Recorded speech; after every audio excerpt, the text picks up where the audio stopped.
आज 7 जून शनिवार 4 बजे मैं आपको बीए सेट के बारे में बता रहा हूँ। बीए सेट में 3 चीज़ें होती है। एक अपना मास्क असेंबली, दूसरी होती है प्लेट असेंबली और जो तीसरी होती है वो होती है सिलेंडर असेंबली। बीए सेट को पहनने का तरीका बहुत ही साधारण है। एक नॉर्मल व्यक्ति भी इसे आराम से पहन सकता है। आपको कुछ नहीं करना है, ये सेट लेना है और उसको पहन लेना है, ठीक है। इसको ऐसे नॉर्मल भी पहन सकते हो और ऊपर से भी पहन सकते हो। ऊपर से वो फायर फाइटरों के लिए रहता है ताकि वो जल्दी फायर फाइटिंग कर सके, बट हमारे लिए इतना जरूरी नहीं है।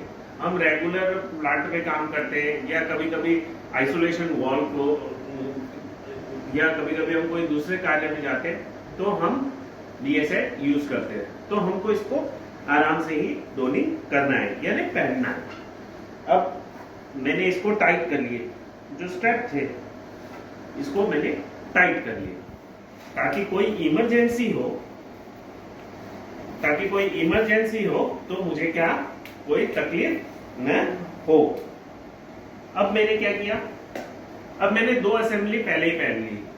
एक थी सिलेंडर असेंबली और दूसरी थी बैक प्लेट असेंबली।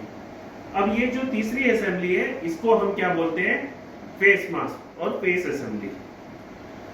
अब मैं क्या करूंगा, इसका कनेक्शन कर दूंगा।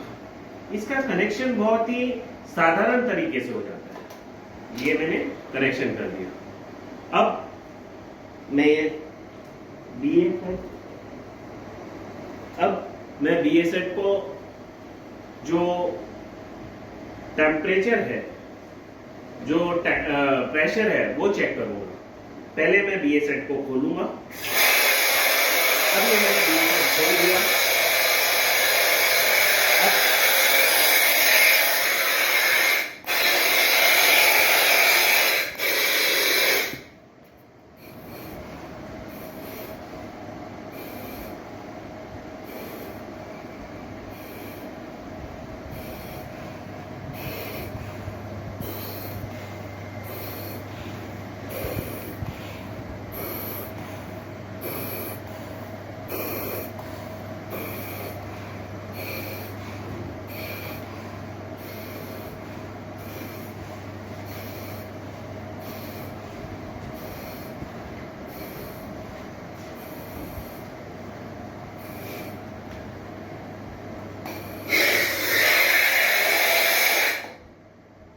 अब आपने देखा कि मैंने बीए सेट जैसे ही खोला तो इसमें से आवाज आई।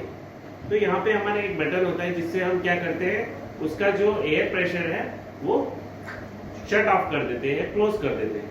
अब मैंने वो क्लोज कर दिया। अब मैं क्या करूंगा, बीए सेट बंद कर दूंगा। और जैसे ही मैं बीए सेट बंद करूंगा तो मुझे उसे हमेशा क्लॉकवाइज क्लोज्ड और एंटी क्लॉकवाइज ओपन भी करना है। तो आप हमेशा याद रखिएगा, ये क्लॉकवाइज क्लोज्ड होता है और एंटी क्लॉकवाइज ओपन। ओके, अब बीए सेट की जो सबसे महत्वपूर्ण चीज है वो है इसका प्रेशर। अब ये प्रेशर दिख रहा है 150 का। अब जैसे ही मैं इसका वॉल बंद करूंगा तो इसमें प्रेशर अपने आप 0 हो जाएगा, और अगर इसका वॉल खुला है तो इसमें प्रेशर दिखेगा। ठीक है, हमें हमेशा ये याद रखना है कि हमारे बीए सेट जब भी हम यूज करते हैं तो उसका प्रेशर होना चाहिए। अगर प्रेशर नहीं होगा तो हमें हवा प्राप्त नहीं होगी। Thank you.